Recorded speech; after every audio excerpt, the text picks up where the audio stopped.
Hi my dear friends, hope you are all doing well. ഇന്ന് നമുക്ക് Judith right എഴുതിയ ബുള്ളോക്കി എന്ന പോം ഡിസ്കസ് ചെയ്യാം. അപ്പോൾ ജൂഡിത്ത് റൈറ്റിൻ്റെ ബുള്ളോക്കി എന്ന കവിത 1944 എഴുതിയതാണ്. അപ്പോൾ ഒരു ബുള്ളോക്ക് ടീമിൻ്റെ ഡ്രൈവ് സൂചിപ്പിക്കുന്ന ഒരു ഓസ്ട്രേലിയൻ ഇംഗ്ലീഷ് പദമാണ് ഈ ബുള്ളോക്കി. അതായത് കാളകളെ ഓടിക്കുന്നതോ ഇല്ലെങ്കിൽ ഒരു കൂട്ടം കാളകളെ നിയന്ത്രിക്കുന്നതോ ആയ വ്യക്തിയെയാണ് ബുള്ളോക്കി എന്ന് സൂചിപ്പിക്കുന്നത്. അത് an individual who drives or in charge of a team of bullocks. Simple ടേംസിൽ ബുള്ളോക്ക് ഡ്രൈവർ എന്ന് തന്നെ പറയാം നമുക്ക്. അപ്പോൾ ഇവിടെ ഈ ബുള്ളോക്കി അഥവാ ഡ്രൈവർ ഓഫ് ബുള്ളോക്ക് ടീംസ് ഈ കവിതയിൽ ഓസ്ട്രേലിയയിൽ സ്ഥിരതാമസമാക്കുകയും അതായത് ഓസ്ട്രേലിയ ഡെവലപ്മെൻറ്റ് ചെയ്യാൻ, അത് വികസിപ്പിക്കാൻ വേണ്ടി കഷ്ടപ്പെട്ട ആ പയനിയർമാരുണ്ട്. അത് പയനിയേഴ്സ് എന്ന് പറയുമ്പോൾ സെറ്റിലേഴ്സ്. അപ്പോൾ ആ സെറ്റിലേഴ്സ്, അതായത് ആദ്യമായിട്ട് വന്ന് താമസിച്ചവർ, അവരുടെ ഒരു പ്രതീകമാണ് ഈ ബുള്ളോക്കി. അപ്പോൾ കവിത അദ്ദേഹത്തെ ഭൂപ്രകൃതിയും ഒരു സുപ്രധാന ഭാഗവുമായി ഇതിൽ ചിത്രീകരിക്കുന്നുണ്ട്. കൂടാതെ ബുള്ളോക്കിയുടെ പ്രവർത്തനങ്ങൾ ഭൂമിയുടെ ഫലപുഷ്ടിതയ്ക്കും അത്യന്താപേക്ഷിതമാണ് എന്നും ഈ കവിതയിലൂടെ സൂചിപ്പിക്കുന്നുണ്ട്. അപ്പം നമുക്ക് നമ്മുടെ ടോപ്പിക്കിലോട്ട് കടക്കാം. Beside his heavy shouldered team, thirsty with drought and chilled with rain. അപ്പം ഇവിടെ പറയുന്ന കണ്ടോ, ഹെവി ഷോൾഡേർഡ് ടീം, അത് ഭാരമുള്ള തോളുള്ള സംഘം എന്ന പ്രയോഗം കാളവണ്ടി വലിക്കുന്നതിനോ സാധനങ്ങൾ കൊണ്ടുപോകുന്നതിനോ ബുള്ളോക്കി ഉപയോഗിക്കുന്ന കാളകളെ സൂചിപ്പിക്കുന്നു. അപ്പോൾ ഹെവി എന്ന വിശേഷണം കാളകൾ വഹിക്കുന്ന ഭാരത്തെയും കാളയുടെ ജോലിയുടെ ശാരീരിക അധ്വാനത്തെയും ബുദ്ധിമുട്ടിനെയും പ്രതിഫലിപ്പിക്കുകയാണ്. അപ്പോൾ അവ വെറുതെ നടക്കുകയല്ല, പിന്നെയോ ഭാരം വലിക്കുകയും സജീവമായി അവർ ആ കാളകൾ അധ്വാനിക്കുകയും ചെയ്യുന്നു. Thirsty with drought and chilled with rain. അപ്പോൾ തേഴ്സ്റ്റി വിത്ത് ഡ്രൗട്ട്, അപ്പോൾ വരൾച്ചയുടെ ചൂടും ദാഹവും കൊണ്ടും മഴയുടെ തണുപ്പ് കൊണ്ടും അവരും, അതായത് ബുള്ളോക്കിയും സംഘവും നിരന്തരം ബുദ്ധിമുട്ടുകൾ നേരിടുന്നു എന്ന് സിംബിളൈസ് ചെയ്യാൻ വേണ്ടിയാണ്. അത് ചലഞ്ചസ്, റൂറൽ ലൈഫിൻ്റെ ചലഞ്ചസ് സിംബിളൈസ് ചെയ്യുന്നതാണിത് ഈ ഒരു വരി. മഴയാൽ തണുപ്പിക്കുന്നു, ചിൽഡ് വിത്ത് റെയിൻ. അപ്പോൾ മഴ എന്തിൻ്റെ സിമ്പിളായിട്ടാണ് നമ്മൾ എടുക്കാറുള്ളത്? സിമ്പിൾ ഓഫ് ലൈഫ് ഇല്ലെങ്കിൽ സിമ്പിൾ ഓഫ് റിന്യൂവൽ. പക്ഷേ ഇവിടെ അസ്വസ്ഥതയുടെ ഒരു ഉറവിടമായി അവതരിപ്പിക്കുന്നു. അപ്പോൾ കാളകൾ ദാഹിക്കുന്നവർ മാത്രമല്ല, മഴയുടെ തണുപ്പും അവർ അനുഭവിക്കുന്നു. അപ്പോൾ അവരുടെ കഷ്ടപ്പാടുകൾ കൂടുതൽ വർദ്ധിപ്പിക്കുന്നു. അപ്പോൾ കനത്ത ഭാരം, വരൾച്ച, മഴ എന്നിവയുടെ ഒരു സംയോജിത ഇമേജറി. അപ്പോൾ ഈ ഹാർഷ് റിയാലിറ്റീസ് ഒരു ബുള്ളോക്കിയുടെയും ടീമിൻ്റെയും ഒരു ഇമേജറി നമുക്ക് തരുന്നു. അപ്പം ഈ ആദ്യ രണ്ട് വരികളിൽ നമുക്ക് ബുള്ളോക്കിയും ബുള്ളോക്കിയുടെ ടീമും അതുപോലെ അവരനുഭവിക്കുന്ന കഷ്ടപ്പാടുകളാണ് വരച്ച് കാണിക്കുന്നത്. He weathered all the striding years. ഈ സ്ട്രൈഡിങ് ഇയേഴ്സ്, അത് പായുന്ന വർഷങ്ങൾ, അപ്പം ശക്തമായ വേഗതയിൽ കടന്നു പോകുന്ന വർഷങ്ങളെ സൂചിപ്പിക്കുന്നു. അതുപോലെ ദീർഘവും പ്രയാസകരമായ ഒരു യാത്രയും സൂചിപ്പിക്കുന്നു. അപ്പം കാലത്തിൻ്റെ നിരന്തരമായ ആ കടന്നു പോക്കലിലൂടെ ബുള്ളോക്കിയുടെ റെസിലിയൻസ്, എൻഡ്യൂറൻസ്, അതായത് പ്രതിരോധ ശേഷിയും സഹിഷ്ണുതയും വിവരിക്കുന്നു. അതുപോലെ വെതേർഡ് എന്ന് പറഞ്ഞു. അപ്പോൾ വെതേർഡ് എന്നത് ആ വ്യക്തി ജീവിതത്തിൻ്റെ കഠിനമായ യാഥാർത്ഥ്യങ്ങൾക്ക് വിധേയനായിട്ടുണ്ട് എന്നാണ് സൂചിപ്പിക്കുന്നത്. ഇനി അടുത്ത ലൈൻ നോക്കിക്കേ. Till they ran wider shins in his brain. അപ്പം ഈ ഒരു വരി അർത്ഥമാക്കുന്നത് വർഷങ്ങൾ ബുള്ളോക്കിയുടെ മനസ്സിനെ ആശയക്കുഴപ്പത്തിലാക്കുകയും വഴിതെറ്റിക്കുകയും ചെയ്തുവെന്നും അവൻ്റെ ചിന്തകളെയും ഓർമ്മകളെയും ക്രമരഹിതമാക്കുകയും ചെയ്തു എന്നാണ്. ഈ വൈഡർഷിൻസ് എന്നാൽ എതിർ ഘടികാര ദിശയിൽ അല്ലെങ്കിൽ സൂര്യൻ്റെ ദിശയിൽ എന്നാണ് അർത്ഥമാക്കുന്നത്. അപ്പോൾ ചിന്തയുടെയും ഓർമ്മയുടെയും പിന്നോട്ടോ അല്ലെങ്കിൽ അസ്വാഭാവിക ആയ ആ ഒഴുക്കിനെ സൂചിപ്പിക്കുന്നു. അപ്പോൾ ഇൻ ഹിസ് ബ്രെയിൻ, അവൻ്റെ തലച്ചോറിൽ. അപ്പോൾ കാലക്രമേണ ഉണ്ടാകുന്ന ആശയക്കുഴപ്പം ബുള്ളോക്കിയുടെ മാനസികാവസ്ഥയിൽ പ്രകടമായിട്ടുണ്ട് എന്നാണ് ഈ വാചകം സൂചിപ്പിക്കുന്നത്. അപ്പോൾ സെക്കൻഡ് സ്റ്റാൻസയിലോട്ട് നമുക്ക് പോവാം. Till the long solitary tracks each deeper with each lurching load. അപ്പോൾ ലോങ് സോളിറ്ററി ട്രാക്സ്, ഇവ കാളയും സംഘവും പലപ്പോഴും വിദൂരവും വിജനവുമായ പ്രദേശങ്ങളിൽ സഞ്ചരിക്കാനും ജോലി ചെയ്യാനും ഉപയോഗിച്ചിരുന്ന ആ ട്രാക്കുകളെയാണ് സൂചിപ്പിക്കുന്നത്. ലച്ചിങ് ലോഡ് എന്ന് പറയുന്നത് ഡിസ്ക്രൈബ് ചെയ്യുന്നത് ആ ഭാരമുള്ള ലോഡുകളുമായി പോകുമ്പോൾ, ഭാരമായിട്ടുള്ള ലോഡുമായിട്ട് അവർ പോകുന്നു. അപ്പോൾ ഒരു അസ്ഥിരവുമായ ഒരു ചലനം, അതായത് അവരുടെ ഒരു അൺസ്റ്റഡി, ആ കാളകളുടെ ഒരു അൺസ്റ്റഡി മൂവ്മെൻറ്റിനെ കാണിക്കാനാണ് ഈ ഒരു വേർഡ് യൂസ് ചെയ്തിരിക്കുന്നത്. അതുപോലെ ഇച്ച് ഡീപ്പർ എന്നാണ് പറയുന്നത്, ആഴത്തിൽ കൊത്തിയെടുത്തത്. അതായത് കാലക്രമേണയായി കാളകൾ ഈ ലോഡുകളുമായി പോകുന്ന ആവർത്തനവും അതിൻ്റെ ഭാരവും ട്രാക്കിൽ അല്ലെങ്കിൽ ആ പാതകൾ തേഞ്ഞു പോകാൻ കാരണമായി. അപ്പം തേയ്മാനത്തെയും കീറലിനെയും ഇത് വിവരിക്കുന്നു. അതുപോലെ കാളകളുടെയും അവരുടെ ലോഡുകളുടെയും ഭാരവും ചലനവും മൂലമുണ്ടാകുന്ന പാളങ്ങളിലെ ക്രമേണയുള്ള തേയ്മാനത്തെയും കീറലിനെയും ഇത് വിവരിക്കുന്നു. അപ്പം അടുത്ത ലൈൻ നോക്കിയേ, were populous before his eyes and fiends and angels used his road. അപ്പം പോപ്പുലസ്, അപ്പം ജനസാന്ദ്രത എന്ന വാക്ക് സാധാരണയായി ഒരു വലിയ ജനസംഖ്യയോ അല്ലെങ്കിൽ ആളുകൾ നിറഞ്ഞൊരു സ്ഥലത്തെയാണ് സൂചിപ്പിക്കുന്നത്, നമുക്കറിയാം.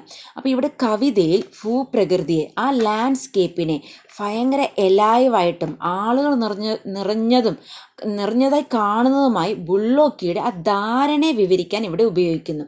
അത് സാങ്കല്പികമാണെങ്കിൽ പോലും പിശാചുക്കളും മാലാഖമാരും എന്ന ബുള്ളോക്കിയുടെ ധാരണ ആ ഉയർന്ന ഭാവനയുടെ മാനസികാവസ്ഥയോ ഒരുതരം മിഥ്യാധാരണയോ സൂചിപ്പിക്കുന്നു.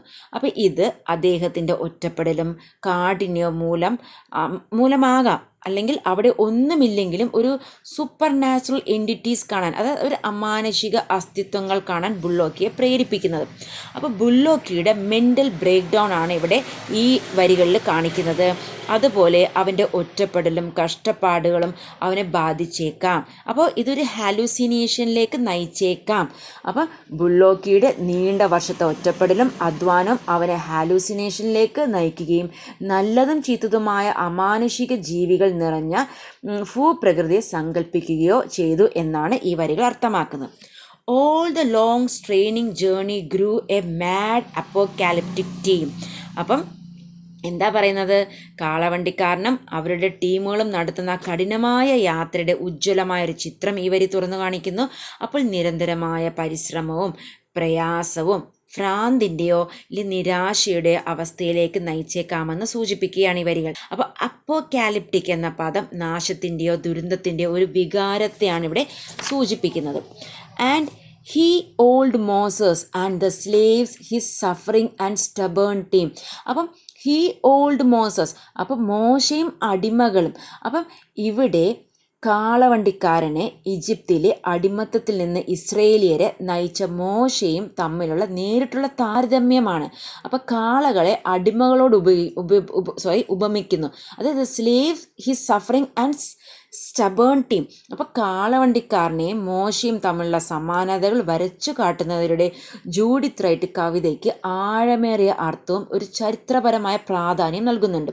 അപ്പം ഇത് സജസ്റ്റ് ദ പയനിയറിങ് സ്പിരിറ്റ്.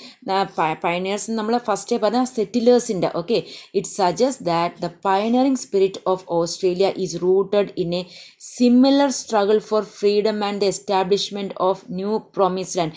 ഇതിൻ്റെ അർത്ഥം കുറച്ചുകൂടെ നിങ്ങൾക്ക് അടുത്തടുത്ത വരികളിലോട്ട് മനസ്സിലാകും. അപ്പം ഇവിടെ കഷ്ടപ്പാട്, സഹിഷ്ണുത, കഠിനമായ ഓസ്ട്രേലിയൻ പരിസ്ഥിതി മനുഷ്യ ആത്മാവിൽ ചെലുത്തുന്ന സ്വാധീനം എന്നിവയുടെ പ്രമേയങ്ങൾ കവിത എക്സ്പ്ലോർ ചെയ്യുന്നു. അപ്പോൾ തീംസ് എന്താണ്? Suffering, endurance and the impact of the harsh Australian environment on the human spirit. അപ്പം മോശയും അടിമകളും എന്ന പരാമർശം ഒരു ശാരീരിക യാത്ര മാത്രമല്ല, കഷ്ടപ്പാടുകൾ സഹിക്കാനുള്ള മനുഷ്യൻ്റെ കഴിവിന് പരീക്ഷണം കൂടിയായിരുന്നു ടെസ്റ്റിംഗ് കൂടി ആയിരുന്നു എന്ന ആശയത്തെ അടിവരയിടുന്നു. ഇനി അടുത്ത ലൈനിലോട്ട് നമുക്ക് പോകാം. Then in his evening camp beneath the half light pillars of the trees. അപ്പോൾ സന്ധ്യാസമയത്തെ സൂചിപ്പിക്കുന്നു.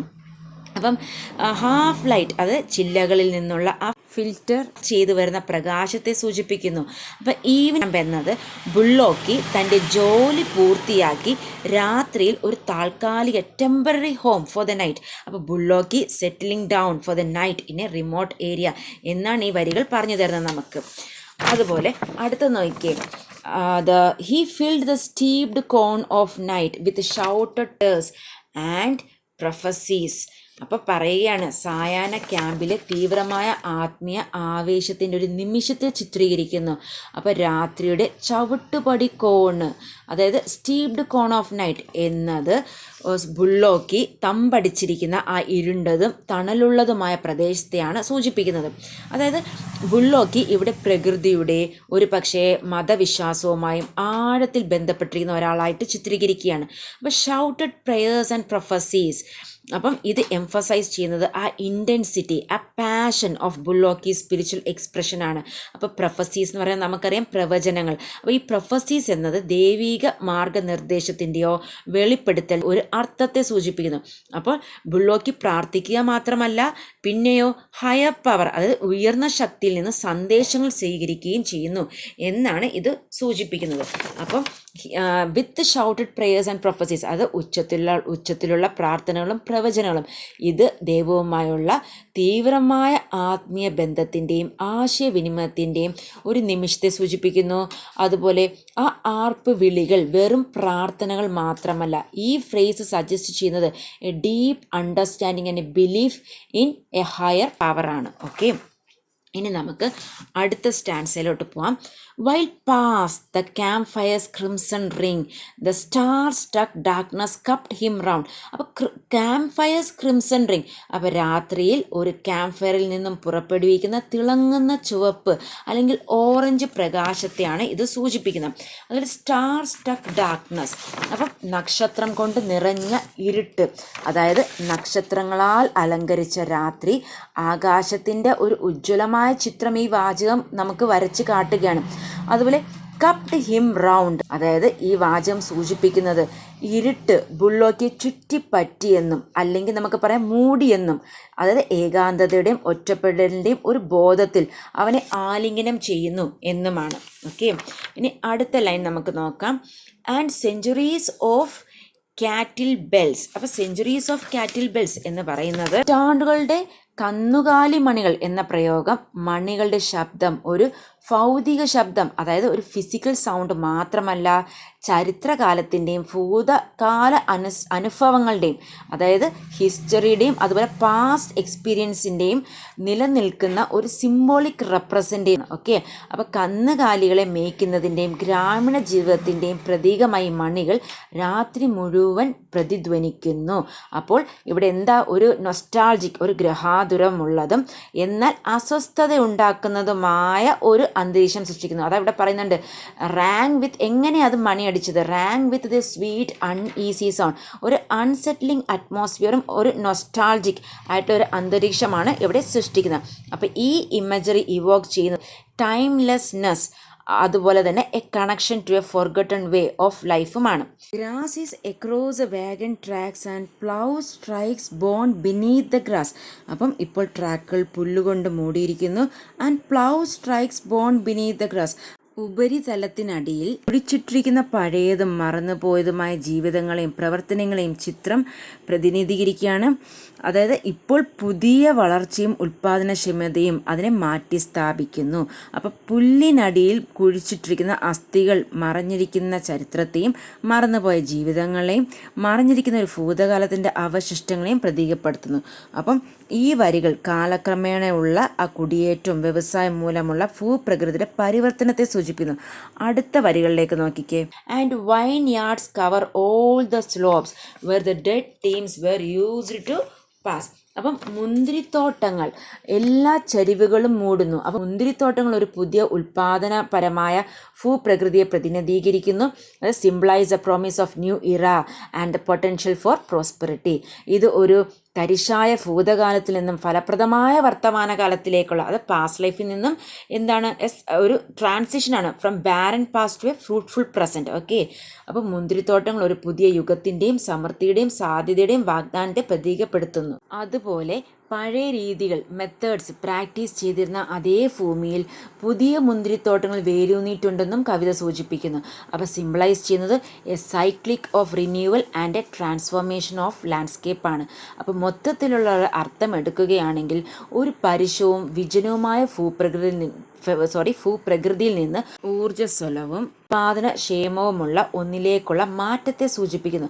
അപ്പോൾ ഇത് കാലക്രമേണ പഴയ ഒരു ജീവിത രീതിയുടെ അവസാനത്തെയും സമൃദ്ധിയുടെ ഒരു പുതിയ യുഗത്തിൻ്റെ തുടക്കത്തെയും പ്രതീകപ്പെടുത്തുന്നു. അപ്പോൾ ഇവിടെ ഭൂതകാലം, പാസ്റ്റ് ലൈഫ്, പഴയ കാല ടീമുകളെ പ്രതിനിധീകരിക്കുന്നു.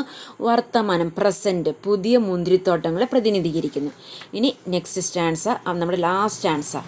ഓ vine, grow close upon that bone and held it with you. അപ്പോൾ പറയുകയാണ് പോയിട്ട് ഇവിടെ എന്താണ്, ഓ വൈൻ ഗ്രോ എന്ന വാചകം ജീവിതത്തിൻ്റെ ചാക്രിക സ്വഭാവത്തെയും ഭൂപ്രകൃതിയുടെ പരിവർത്തനത്തെയും സൂചിപ്പിക്കുന്നു. അത് പ്രത്യേകിച്ച് ഭൂതകാലത്തിൽ നിന്നും മരണത്തിൽ നിന്ന് പോലും പുതിയ വളർച്ച എങ്ങനെ ഉയർന്നു വരുന്നു. അതുപോലെ അസ്ഥി, അതായത് ബോൺ എന്ന് പറയുന്നത് കഴിഞ്ഞുപോയ ജീവിതങ്ങളുടെ അവശിഷ്ടങ്ങളെ പ്രതിനിധീകരിക്കുന്നു. അതേസമയം മുന്തിരിവള്ളി, ആ വൈൻയാർഡ്, അതിൻ്റെ സ്ഥാനത്ത് വരുന്ന പുതിയ ജീവിതത്തെയും വളർച്ചയും പ്രതീകപ്പെടുത്തുന്നു. അപ്പം വേരൂന്ന കൈ, അത് പറയുന്നുണ്ടല്ലോ ഇവിടെ, റൂട്ടഡ് ഹാൻഡ്, അതായത് ഭൂതകാലത്തിൻ്റെ അടിത്തറയിൽ നിന്ന് പോലും ജീവൻ നിലനിർത്താനും പരിപോഷിപ്പിക്കാനുമുള്ള പ്രകൃതിയുടെ ശക്തിയെ സൂചിപ്പിക്കുന്നു. ഓ മുന്തിരിവള്ളി, ആ അസ്ഥിയിൽ അടുത്ത് വളരുക എന്ന പ്രയോഗം ബുള്ളോക്കിയുടെ ഭൂമിയുമായുള്ള ആഴമേറിയതും നിലനിൽക്കുന്നതുമായ ബന്ധം, അവൻ്റെ ഏകാന്തമായ അധ്വാനം, അവൻ്റെ പ്രവർത്തനങ്ങൾ എന്നിവയുടെ രൂപകമാണ്. The prophet Moses feeds the grape and fruitful is a promised land. Prophet Moses, അപ്പം ഇസ്രേലിയരെ അടിമത്തത്തിൽ നിന്ന് മോചിപ്പിച്ച് വാഗ്ദാന ദേശത്തേക്ക് നയിച്ച ബൈബിൾ പ്രവാചകനായ മോശയെ സൂചിപ്പിക്കുന്നു. അപ്പം മോശ തൻ്റെ ജനത്തെ നയിക്കുന്നത് പോലെ ഇവിടെ ബുള്ളോക്കിയുടെ റോൾ ആസ് എ പയനിയർ ആണ് എടുത്തു കാണിക്കുന്നത്. ഓക്കെ, ആസ് എ സെറ്റിലർ ആണ് എടുത്തു കാണിക്കുന്നത്.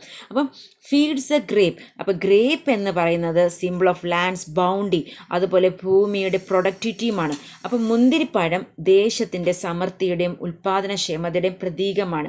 അപ്പം മോശ ഇസ്രേലിയരെ ഉപജീവനമാർഗം നൽകുന്ന ഒരു ദേശത്തേക്ക് നയിച്ചതുപോലെ ദേശം ഫലപുഷ്ടി ആകുന്നതിന് ബുള്ളോക്കിയുടെ അധ്വാനം അത്യാവശ്യമാണ് എന്നതാണ് ഇത് എടുത്തു കാണിക്കുന്നത്. ഇനി and fruitful is A promised land.